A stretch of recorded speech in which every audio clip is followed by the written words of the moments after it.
हम लोग ने क्या किया था, point of infinite discontinuity discuss किया था। पॉइंट ऑफ इन्फिनिट डिसकंटिन्यूटी क्या है? ऐसा पॉइंट जहां पे फंक्शन अनबाउंडेड हो जा रहा है, उस पॉइंट को हम लोग बोल रहे हैं point of infinite discontinuity. In fact जिस पॉइंट को हम लोग पॉइंट ऑफ इन्फिनिट डिसकंटिन्यूटी बोल रहे हैं वहां पे फंक्शन डिफाइंड नहीं है, ऐसे आप समझ सकते हैं, यानी वो मतलब इन्फिनिट वैल्यू ले रहा है। ठीक है, तो ये एक बात हो गई। इसके बाद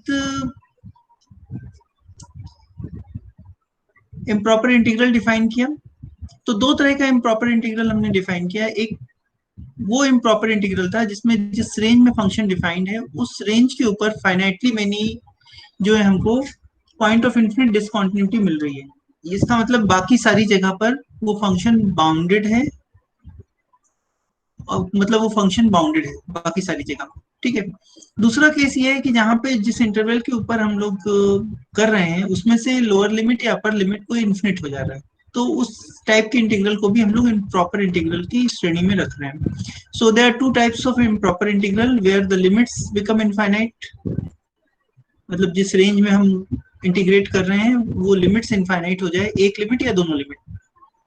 और दूसरा तरह का वो है कि जहाँ पे जैसे ऊपर वाले जितने एग्जाम्पल हैं उसमें क्या हो रहा है, लिमिट इन्फिनिट हो जा रही है, तो ये भी इम्प्रॉपर इंटीग्रल है। दूसरा एग्जाम्पल वो है कि ऊपर नीचे की लिमिट तो फाइनाइट है लेकिन बीच के कुछ पॉइंट्स पे फंक्शन अनबाउंडेड हो जा रहा है, जैसे कि 2 x = 2 पॉइंट पे ये फंक्शन अनबाउंडेड है, पहला फंक्शन।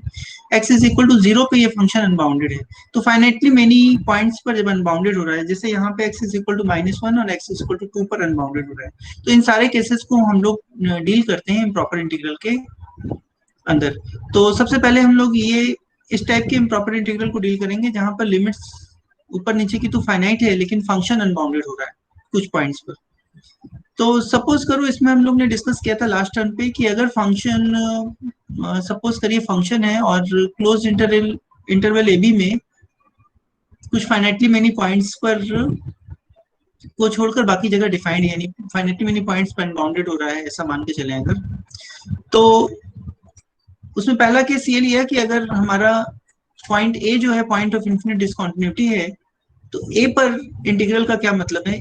जैसे ही हम कहेंगे a is the only point of infinite discontinuity, इसका मतलब हम ये मान के चल रहे हैं कि ए प्लस लैम्डा से बी के बीच में इस फंक्शन का रीमान इंटीग्रल एग्जिस्ट कर रहा है, क्योंकि फंक्शन बाउंडेड है और रीमान इंटीग्रेबल है, ऐसा हम मानते हुए चल रहे हैं। तो ए से बी के बीच में इंटीग्रल का क्या मतलब हो गया? Lambda is going towards 0 plus A plus lambda B F dx। इस इंटीग्रल को कैलकुलेट करना है, इस लिमिट को कैलकुलेट करना है। अगर ये लिमिट एग्जिस्ट कर गई तो हम कहेंगे इंटीग्रल कन्वर्जेंट है, क्योंकि ए पॉइंट पे प्रॉब्लम थी इसलिए हम कहेंगे ए पे कन्वर्जेंट है। और अगर ये लिमिट एग्जिस्ट नहीं की तो हम कहेंगे ये इंटीग्रल ए पर डाइवर्जेंट है। ठीक है। इसी तरह से बी पे हम कह सकते हैं, अगर B is the only point of infinite discontinuity और ये लिमिट एग्जिस्ट कर जाए तो हम कहेंगे ये इंटीग्रल कन्वर्ज कर रहा है बी पर, और अगर नहीं एग्जिस्ट करे तो हम कह देंगे डाइवर्ज कर रहा है। इसी तरह अगर बीच में कोई point C point of infinite discontinuity हो तो हम लोग इस function integral A to B को हम लोग दो हिस्से में बात कर सकते हैं, ए से सी में और सी से बी में।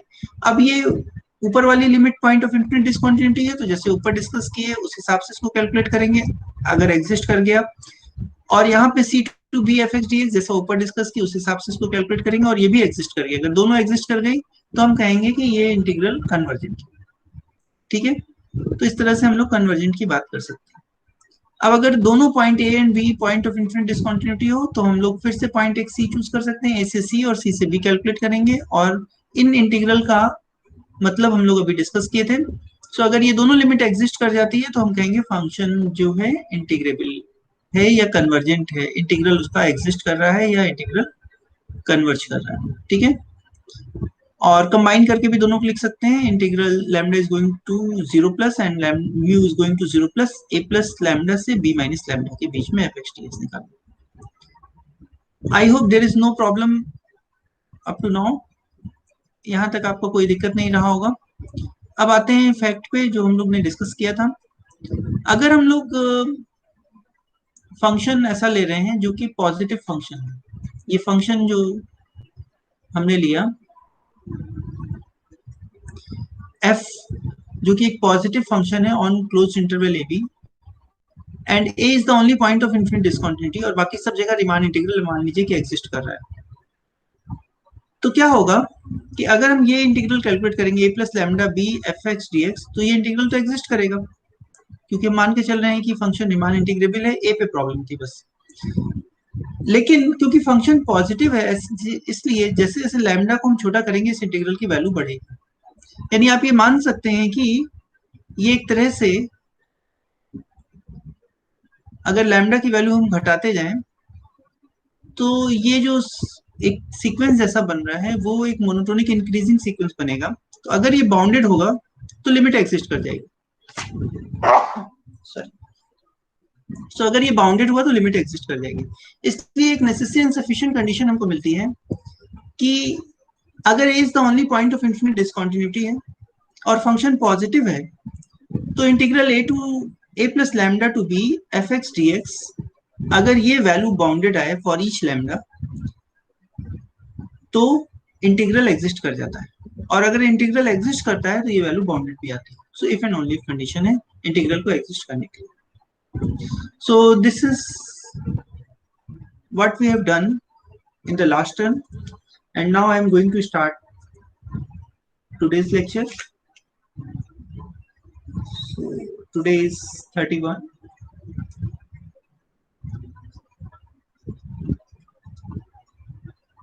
03 2021. So let us start our lecture on 31st March 2021, and now we will first discuss an example and then we will proceed. तो चलिए एक एग्जाम्पल देखते हैं। पहले एक इंटीग्रल हम लोग कंसीडर करते हैं, integral 0 to integral A to B ले लेते हैं। चलिए integral A to B dx upon x minus A to the power n। और अब देखते हैं ये इंटीग्रल, सबसे पहले देखना होगा क्या ये इंटीग्रल इम्प्रॉपर इंटीग्रल है। तो क्या ये इम्प्रॉपर है? Yes sir. क्योंकि x इज इक्वल टू ए पे अगर हम देखेंगे तो ये फंक्शन देखिए अनबाउंडेड हो रहा है। x is equal to A पर जो ये फंक्शन है, फंक्शन क्या है, F X is equal to 1 over x minus A to the power n। So of course ये फंक्शन हम लोग इंटरवल ए बी पे बात कर सकते हैं, बट ए पे ये फंक्शन आप देखें तो ये डिफाइंड नहीं है, ठीक है। लेकिन क्योंकि ये फंक्शन आप देखेंगे, अगर ए को हम छोड़ दें तो ओपन इंटरवल ए बी पे अगर हम बात करें, ओपन ए क्लोज बी पे बात करें,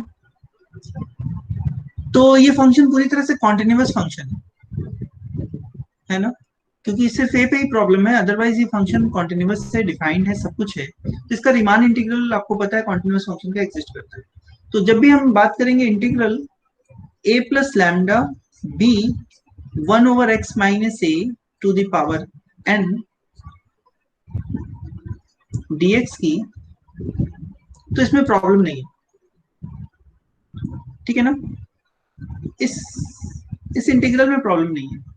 तो लेकिन हमको चाहिए क्या है, क्योंकि ए पे प्रॉब्लम है इसलिए हम लोग क्या करेंगे, limit,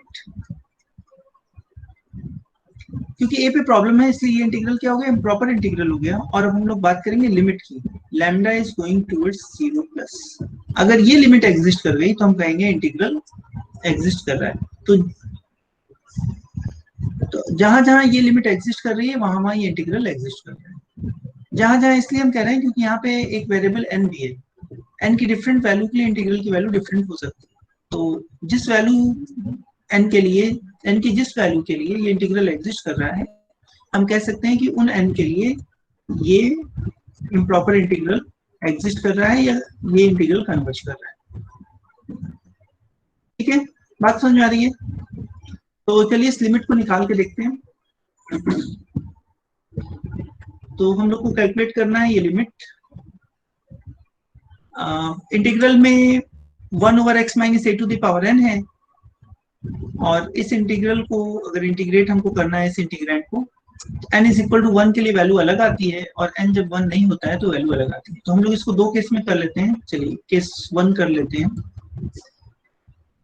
n is equal to 1 के लिए इसको कैलकुलेट करते हैं। n इज इक्वल टू 1 के लिए इंटीग्रल क्या हो, तो हमको ये लिमिट निकालनी है, limit lambda is going towards 0 plus integral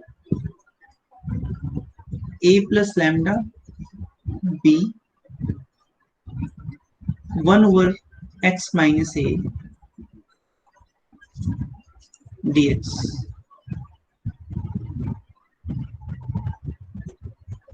ठीक है, ये अब बताइए इंटीग्रल क्या होगा, limit lambda is going to 0 plus, इसकी वैल्यू कितनी आएगी इंटीग्रल की, फंक्शन ln x माइनस। अच्छा ठीक है, चलिए तो x माइनस ए लिख दिया हमने और लिमिट लगा दी a प्लस लैम्डा से b। अब इसकी वैल्यू रख देते हैं यहाँ पर, limit lambda is going to this log b minus a minus log lambda. ठीक, अब देख सकते हैं कि log b माइनस ए को में तो लैम्डा है नहीं, तो इसको हम लोग डायरेक्ट लिख सकते हैं log b minus a minus limit lambda is going to 0 plus log lambda.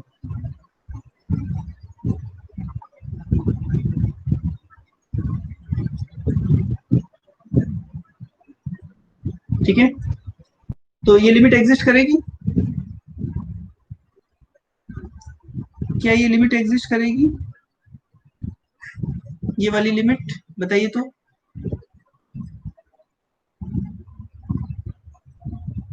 log lambda, lambda is going towards 0 plus, will it exist, no sir. Exist नहीं करेगी, ये माइनस इन्फिनिटी की तरफ जाता है log lambda की वैल्यू, तो does not exist हम इसको लिख सकते हैं, डज नॉट एग्जिस्ट। तो वो एग्जिस्ट नहीं करेगा तो उसको हम लोग इसमें से घटाएंगे तो भी एग्जिस्ट नहीं करेगा। ये आप कह सकते हैं ये प्लस इन्फिनिटी की तरफ, ये पूरी वैल्यू किधर जा रही है, प्लस इन्फिनिटी की तरफ जा रही है, क्योंकि माइनस इन्फिनिटी की तरफ ये जाएगी और माइनस इन्फिनिटी प्लस इन्फिनिटी कह सकते हैं इसको। सो हम सिंपली कह सकते हैं डज नॉट एग्जिस्ट। तो इसका मतलब ये लिमिट जो है ये लिमिट एग्जिस्ट नहीं कर रही है, तो case n is equal to 1 पर ये इंटीग्रल एग्जिस्ट नहीं करेगा। So integral a to b 1 over x minus a dx does not exist. तो ये इम्प्रॉपर इंटीग्रल एग्जिस्ट ही नहीं करेगा, इसकी वैल्यू आप नहीं निकाल पाएंगे। ठीक, अब चलिए देखते हैं दूसरा केस, केस 2 जहां पर n जो है वो 1 नहीं है, तो इसकी वैल्यू निकालते हैं, limit lambda is going to 0 plus integral a plus lambda to b 1 over x minus a to the power n dx। so this is limit lambda is going to 0 plus और ये integral कितना आएगा, x minus a to the power minus n plus 1 upon minus n plus 1। अब देखिए denominator exist कर रहा है क्योंकि n की वैल्यू 1 नहीं है, तो ये जो है ये एग्जिस्ट कर रहा है, ये पूरा फ्रैक्शन एग्जिस्ट कर रहा है, और ये है a प्लस लैम्डा से लेकर b तक। चलिए वैल्यू रख के देखते हैं, limit lambda is going to 0 plus and यहाँ पे a प्लस लैम्डा लिख देंगे, तो lambda to the power minus n plus 1 upon minus n plus 1 minus, पहले b रखना चाहिए था, तो ठीक है इसको माइनस प्लस कर लेते हैं। So b minus a to the power minus n plus 1 upon minus n plus 1 और ये वाला हिस्सा माइनस में चला गया। ठीक है, इज इट ओके?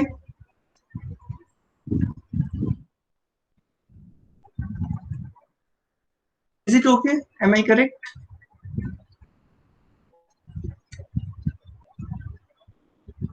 आप लोग भी कॉपी पेन लेके बैठे हैं कि नहीं? यस तो यस बताते जाइए मुझे, हम गलत हैं कहीं पे तो। Am I correct? Yes sir. अच्छा, अगर ये ओके है तो इसकी लिमिट कितनी आएगी?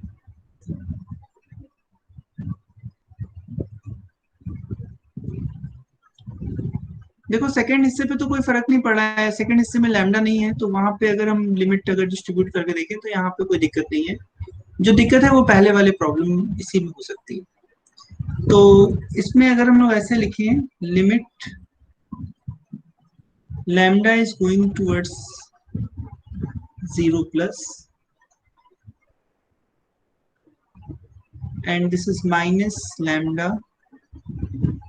minus n plus 1 upon minus n plus 1 and plus इस हिस्से में तो लैम्डा है ही नहीं आपका, तो ये वैसे ही रह जाएगा b minus A to the power minus n plus 1 upon minus n plus 1। तो लिमिट निकाल के बताइए हमको, तो कितना आएगा?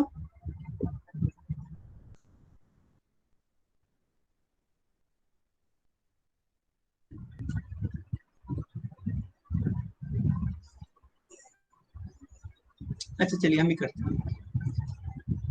इसमें एक चीज ध्यान देना कि ये माइनस एन प्लस 1 है। अगर ये माइनस एन प्लस 1 ये पावर पॉजिटिव हो सकती है और निगेटिव हो सकती है, ठीक है ना?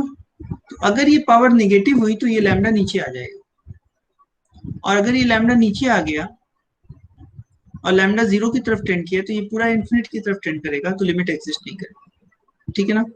तो इस बात को लिख लेते हैं। कब लिमिट एग्जिस्ट नहीं करेगी? अगर n ग्रेटर देन 1 हो गया तो ये वैल्यू निगेटिव आ जाएगी। So this limit does not exist. तो ये केस है कौन सा? Limit does not exist, does not exist, या डाइवर्ज कर रही है या इन्फिनिट की तरफ जा रही है, कैसे भी लिख सकते हैं। सो ये केस है लिमिट डज नॉट एग्जिस्ट। और फॉर n लेस देन 1, अगर n लेस देन 1 हो गया तो ये पूरा पावर पॉजिटिव रहेगा और लैम्डा को हम 0 की तरफ ले जाएंगे तो ये पूरा 0 हो जाएगा। सो सिंपली लिमिट आ जाएगी b minus A to the power minus n plus 1 upon minus n plus 1। So what is the conclusion? n की डिफरेंट वैल्यू के लिए इस इंटीग्रल की डिफरेंट वैल्यूज हमको मिल रही है। कुछ वैल्यूज के लिए डाइवर्ज कर रहा है और कुछ वैल्यूज के लिए कन्वर्ज कर रहा है। So integral a to b 1 over x minus a to the power n dx converge if and only n is less than 1. Do you agree at this point? और हम चाहें तो इसकी वैल्यू भी निकाल सकते हैं। ये जो ऊपर आया है ये इसकी वैल्यू है, n लेस देन 1 के लिए इसकी वैल्यू इतनी है। ये इंटीग्रल एक छोटी सी एक्सरसाइज दे रहे हैं, इसी तरह से आप लोग इसको कैलकुलेट करने की कोशिश कीजिए। Integral a to b, so show that integral a to b dx upon x minus b to the power n dx converge if and only if n is less than 1. यहाँ पे x minus ए था, यहाँ पे हमने x minus B कर दिया। Yes sir 2 बार dx। ओ sorry, ये mistake है, इसको ठीक करते हैं।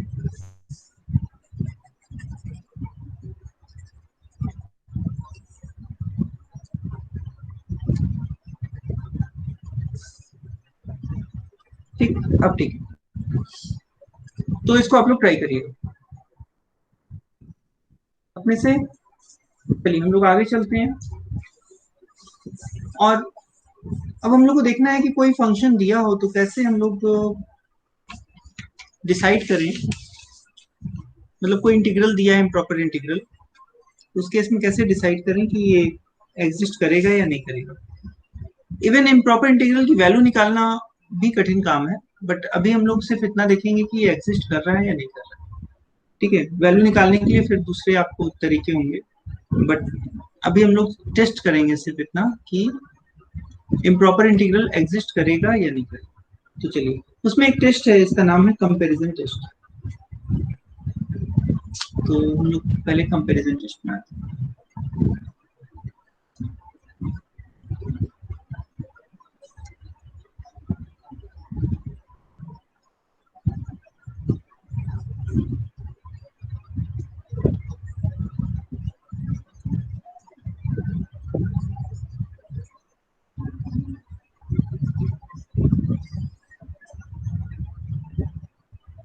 Comparison test. So suppose f and g are two positive bounded and integrable function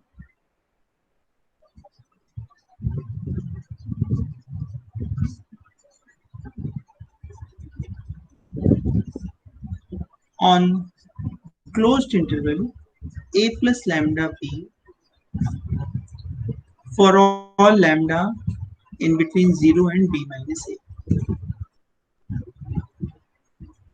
and a is the only point of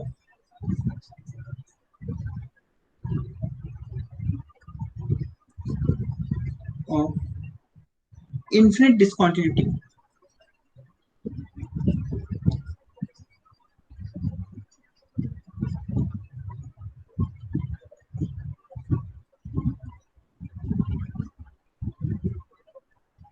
in closed interval AB। तो closed interval AB में सिर्फ A जो है पॉइंट ऑफ इन्फिनिट डिसकंटिन्यूटी है, such that fx is less than equal to gx for all x in AB। ठीक है, fx की value क्या है, gx से छोटी है या बराबर है इस रेंज में। तो क्या क्या कंडीशन हो गया, पॉजिटिव फंक्शन हमने लिया, बाउंडेड लिया, इंटीग्रेबल लिया। फंक्शन को पॉजिटिव लिया, बाउंडेड लिया और इंटीग्रेबल फंक्शन लिया। रीमान इंटीग्रल, इंटीग्रेबल का मतलब रीमान इंटीग्रल एग्जिस्ट कर रहा है, कहाँ पे एग्जिस्ट कर रहा है, close interval a plus lambda comma b इस रेंज में हर लैम्डा के लिए एग्जिस्ट कर रहा है। और a क्या है, a is the only point of infinite discontinuity, जहाँ पे प्रॉब्लम है वो सिर्फ a है। और साथ में fx की वैल्यू जो है वो gx से कम है for all x in open closed interval a। इतनी कंडीशन अगर हो रही है तो हम लोग दोनों के इंटीग्रल को कंपेयर कर सकते हैं, इसीलिए इसका नाम है comparison test. then what can we do is that number 1, integral a to b g dx converges implies integral a to b f dx converges।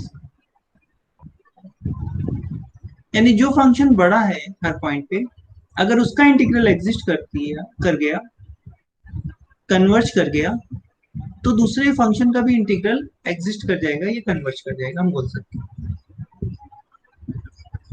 Second point, integral a to b f dx diverges implies integral a to b g dx diverges।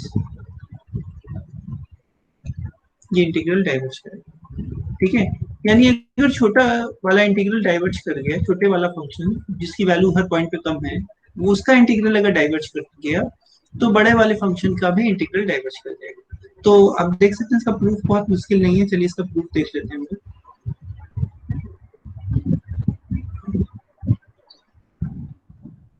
तो हमने क्या देखा कि F और जी positive function है, तो हम लोग उसको ऐसे लिख सकते हैं, और इंटीग्रल एग्जिस्ट कर रहा है since f and g are positive,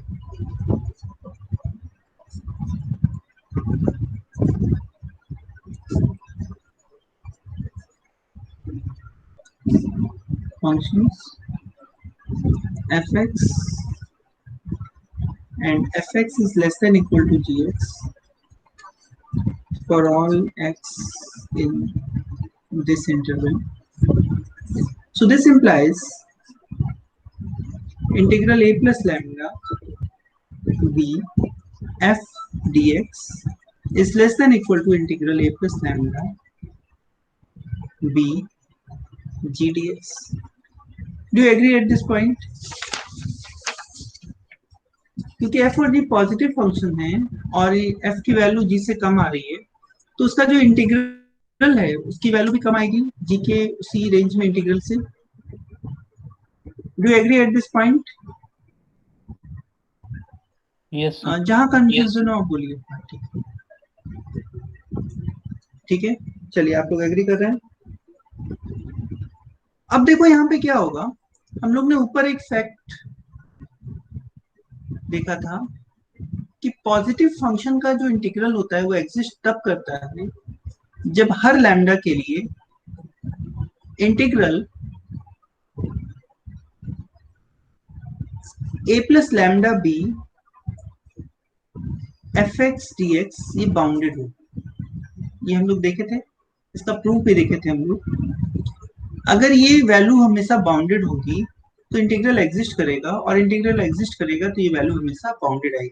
ठीक है, तो इस फैक्ट का हम लोग यूज करते हैं, और इसका यूज करते हुए हम लोग यहाँ पर हमको एक्चुअल में दिखाना क्या है कि अगर पहला पॉइंट अगर हमको दिखाना है कि अगर g का इंटीग्रल कन्वर्ज कर रहा है या एग्जिस्ट कर गया तो f का कन्वर्ज करेगा. तो मान लीजिए कि g का एग्जिस्ट कर रहा है. ठीक है, तो ये तो इन जनरल हम बोल सकते हैं ऐसा हो रहा है. अब मान लीजिए suppose integral a to b gx dx exist. यहाँ पे ध्यान देना gx dx या g dx जैसे भी लिखो एक ही बात, तो दोनों नोटेशन यूज होते हैं. तो अगर हम कहीं पे दोनों यूज कर ले रहे हैं तो आप मान के चलिए कि एक ही चीज है. ठीक है, तो अभी तो हम हटा दे रहे हैं इसको, ध्यान दीजिए.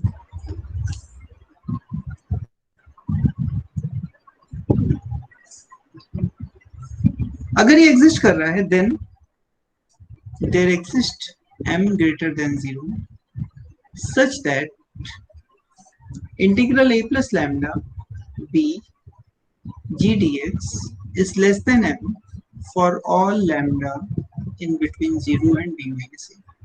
हर लैम्डा के लिए ऐसा होगा. ठीक है, अगर ऐसा हो गया, इस आइडेंटिटी को अगर हम 1 नाम देते हैं, देन बाय 1 हम क्या कह सकते हैं, integral a plus lambda b f d x जो कि लेस देन है equal to integral a plus lambda b g d x से, और ये लेस देन m है, तो ये फंक्शन भी तो बाउंडेड हो गया ना, m से बाउंडेड हो गया. And this is true for all lambda. This is true for all lambda in between 0 and b minus a. So this simply implies that integral a to b fx dx converges. ये integral converge कर रहा है, और ये first point जो हम लोग को प्रूफ करना था वो प्रूफ हो गया. एग्री कर रहे हो इससे? Do you agree at this point? कहीं कोई कंफ्यूजन हो तो बोलिए. If you have any confusion, then please tell me. Sir वहाँ पे एफ एक्स डी एक्स होगा ऊपर वाले जो लिखे हैं बाई 1 के बाद. By 1 F x D x. हाँ हाँ बिल्कुल बिल्कुल बिल्कुल. Let me correct it.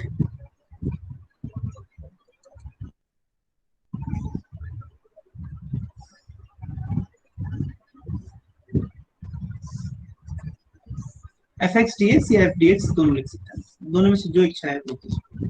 Sorry, यहाँ पे करना था, सो एफ एक्स डी एक्स करना था.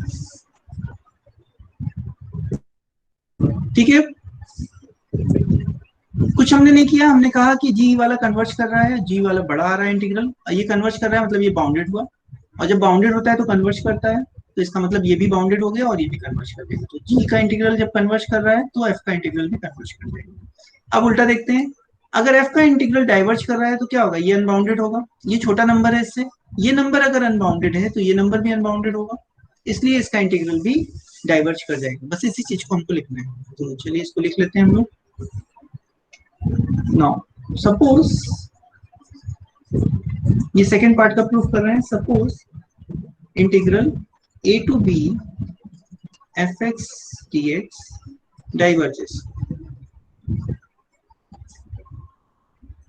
तो इसका क्या मतलब हो गया, देन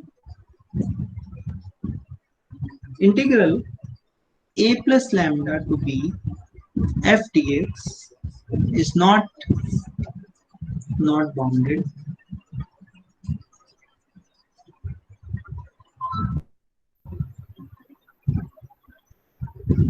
so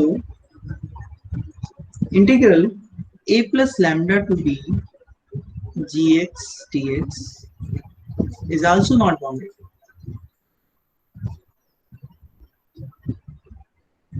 और जब बाउंडेड नहीं है तो क्या होगा, डाइवर्ज करेगा, क्योंकि हम लोग देखे थे कन्वर्जेंट होता है if and only if it is bounded होता है। hence integral a to b g dx diverges, and this is what we want to prove। ठीक है, ये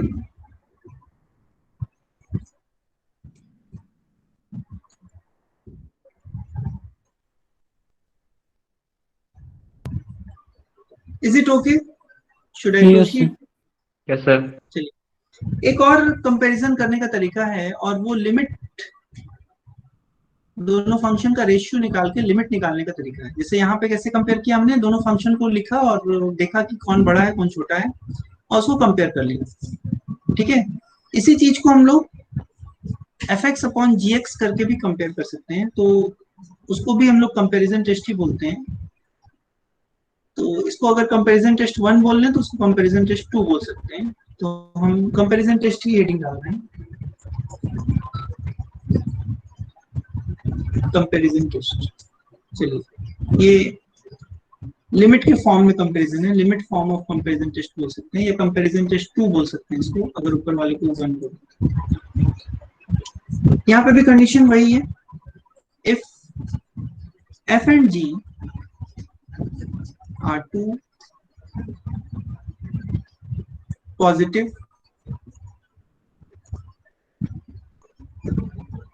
bounded and integrable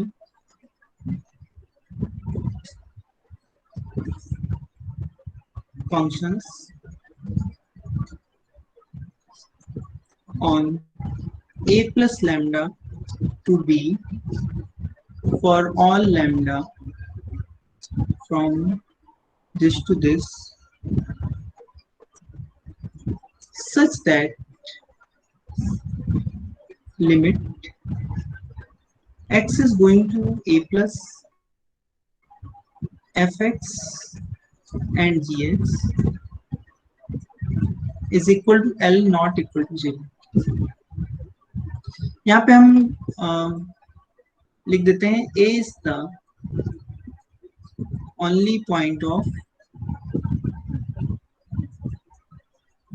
infinite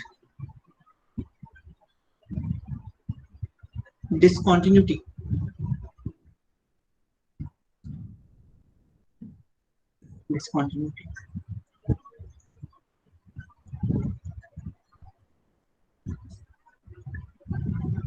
of f and g, दोनों function के लिए on interval A B.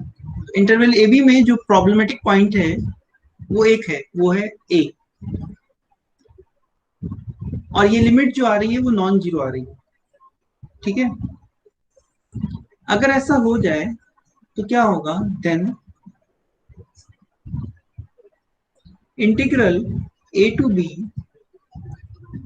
f dx and integral a to b g dx converges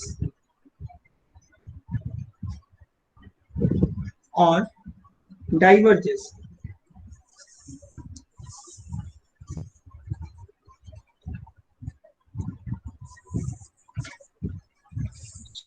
तो अगर ऐसा हो जाए then integral this and this converges और डाइवर्जेस टुगेदर. टुगेदर मतलब साथ साथ, यानी एक कन्वर्ज करेगा तो दूसरा भी, दूसरा कन्वर्ज करेगा तो पहला भी. Converges together at a. At a इसलिए कह रहे हैं क्योंकि यही प्रॉब्लमेटिक पॉइंट है. ए पॉइंट के रिस्पेक्ट में अगर हम देख रहे हैं इसलिए एट ए कह रहे हैं. तो दोनों का बिहेवियर सेम होगा. एक कन्वर्ज करेगा तो दूसरा कन्वर्ज करेगा, और एक डाइवर्ज करेगा तो दूसरा डाइवर्ज करेगा. So let us prove it. Proof is not difficult. तो हमको क्या करना है, देखिए हमको ये दिया हुआ है कि function, of course function positive है, इंटीग्रेबल है, और ये सारी चीजें दी हैं. A is the point of infinite discontinuity भी है, और ए पर लिमिट लेते हैं जब एफ एक्स और जी एक्स की तो वो जीरो नहीं आ रही है, यानी एल आ रही है, and l is not equal to zero. तो फंक्शन अगर पॉजिटिव है, ये फंक्शन को अगर हम पॉजिटिव लिए हैं और दोनों का रेशियो भी पॉजिटिव होगा हमेशा, तो x is going towards a plus जब हम करेंगे तो ये लिमिट भी तो पॉजिटिव आएगी या तो जीरो आ सकती थी, लेकिन जीरो तो हमने कह दिया नहीं आ रही है. इसका मतलब ये एल क्या होना चाहिए, पॉजिटिव होना चाहिए. एग्री कर रहे हो इस बात से? So clearly L is greater than zero, क्योंकि एल की वैल्यू ज्यादा से ज्यादा जीरो हो सकती थी या तो पॉजिटिव हो सकती थी, बट जीरो है नहीं, तो इसका मतलब एल क्या होगा, पॉजिटिव होगा. सो अगर एल कोई पॉजिटिव नंबर है, यानी जीरो से कोई बड़ा नंबर है, एल क्या है, जीरो से कोई बड़ा नंबर है, तो जीरो से एल के बीच में कुछ तो दूरी होगी. तो कम से कम एक एप्सिलॉन ऐसा मिलेगा कि एल माइनस एप्सिलॉन करेंगे तो ये भी जीरो से बड़ा होगा. सो देयर एग्जिस्ट, तो एक ऐसा एप्सिलॉन हमने चूज किया, choose epsilon greater than 0 such that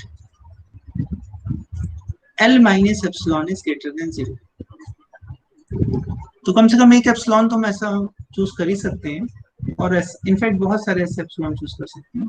तो हमने एक एप्सिलॉन ऐसा चूज किया greater than 0 such that L minus epsilon is greater than 0.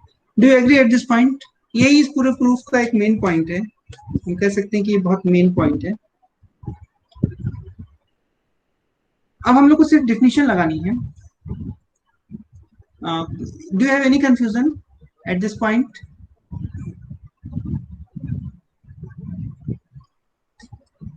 कोई किसी तरह का कंफ्यूजन आपको हो तो आप पूछ सकते हैं.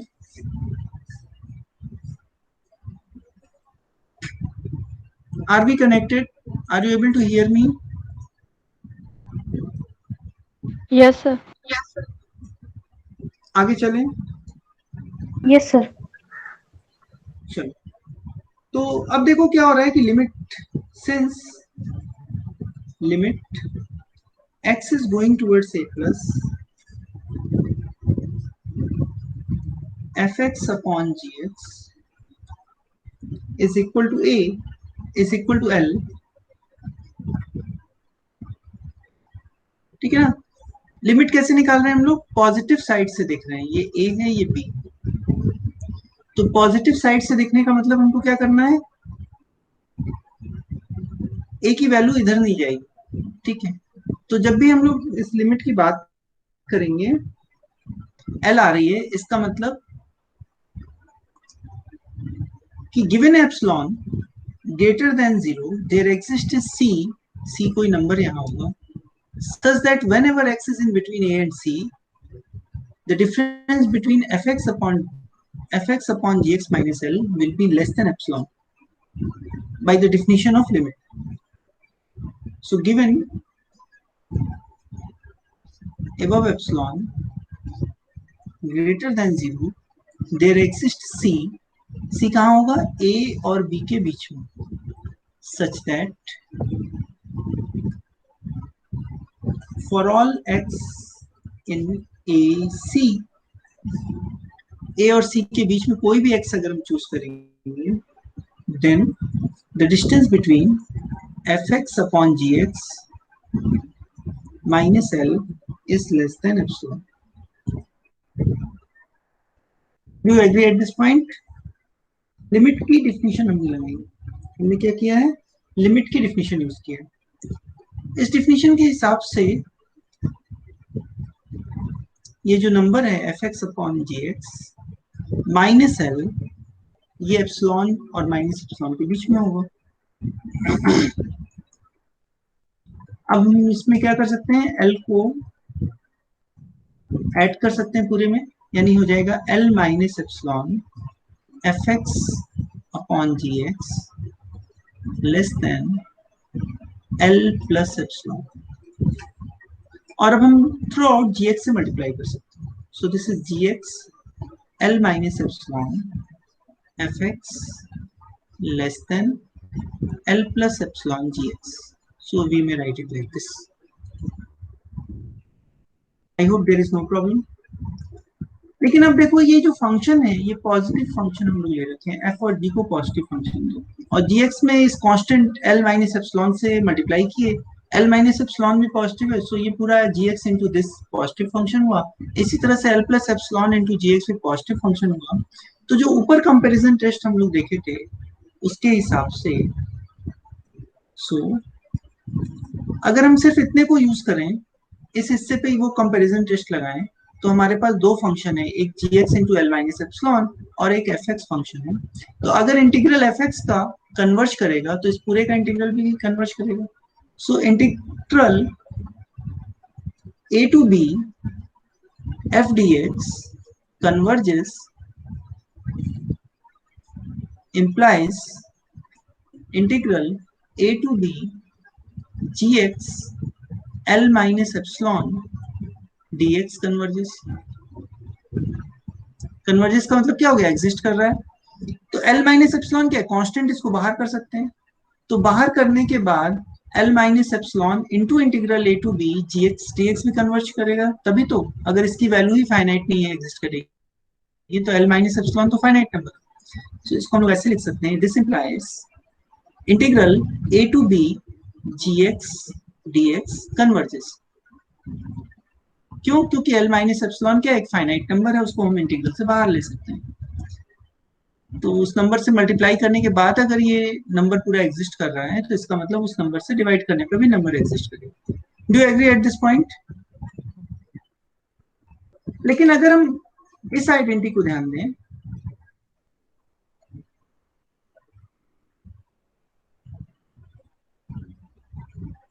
तो क्या होगा?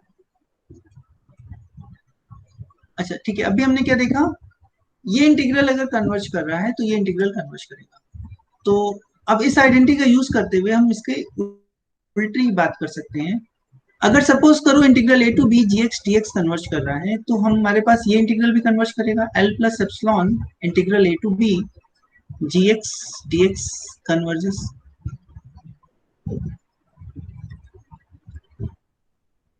इंटीग्रल कन्वर्जेस, और अगर ये इंटीग्रल कन्वर्ज कर गया, इस इंटीग्रल का मतलब क्या है, integral A to b l plus epsilon g x D x. ठीक, इस इंटीग्रल का ये मतलब है। अब अगर आप इस आइडेंटिटी में देखिए, और अगर इस साइड का इंटीग्रल कन्वर्ज कर रहा है, तो ऊपर जो हमने कंपैरिजन टेस्ट किया उसके हिसाब से क्या होगा, एफ एक्स कन्वर्ज करेगा। So this implies integral A to b F x dx converges. तो क्या ये इफ एंड ओनली इफ नहीं हो गया? हमने यहां तक देखा कि अगर f x g x converge करेगा तो integral A to b g x D x भी कन्वर्ज करेगा, और यहां पे हमने देखा कि integral A to b g x D x converge कर रहा है,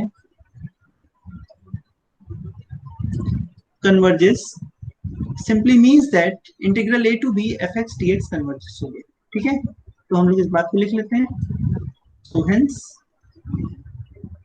integral a to b fx dx converges if and only if integral a to b gx dx converges. यही प्रूफ करना था कि दोनों का नेचर सेम होगा, ठीक है, और इसका उल्टा भी इसका मतलब सही होगा। अगर ये डाइवर्ज करेगा तो ये भी डाइवर्ज करेगा। Do you agree at this point? Do you agree at this point?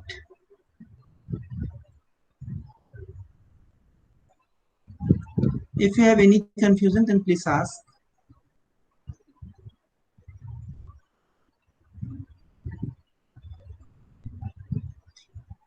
अच्छा चलिए, एक चीज और हम आपको बता देते हैं। इस टेस्ट के लिए हमने ये माना कि L की जो लिमिट है वो 0 नहीं है, लेकिन अगर L को 0 भी ले लें तब भी हम कुछ बातें कर सकते हैं।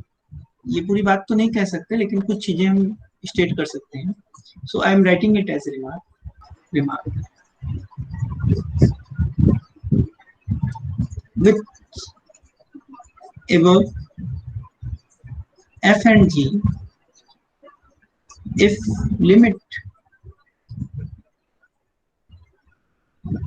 x is going towards a plus, fx upon gx is equal to 0, then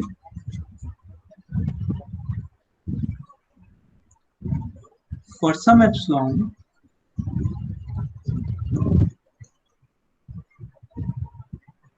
greater than 0,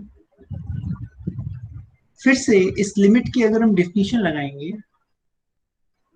there exists a c in AB, sorry, there exists a c in AB such that for all c,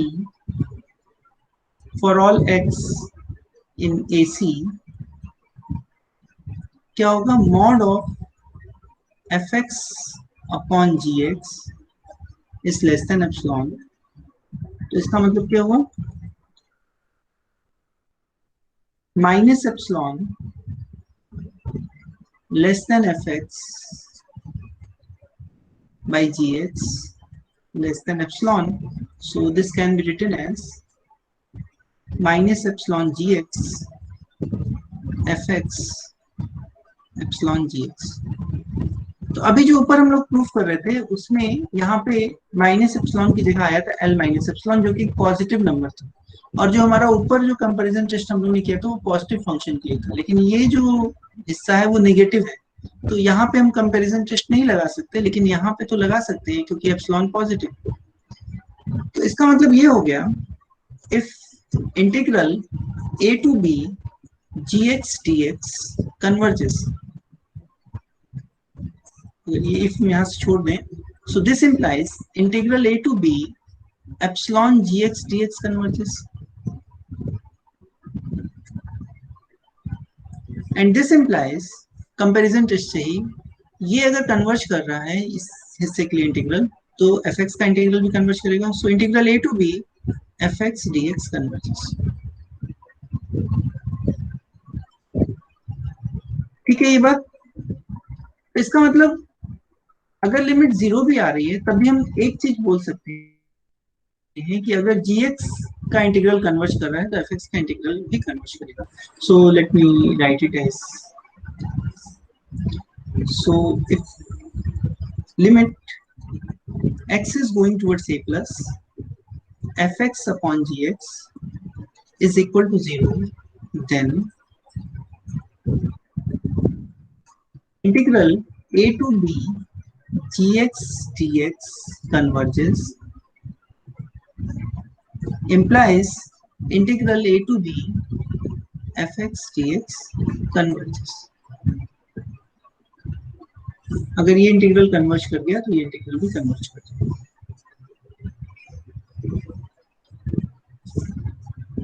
I hope you don't have any problem till now.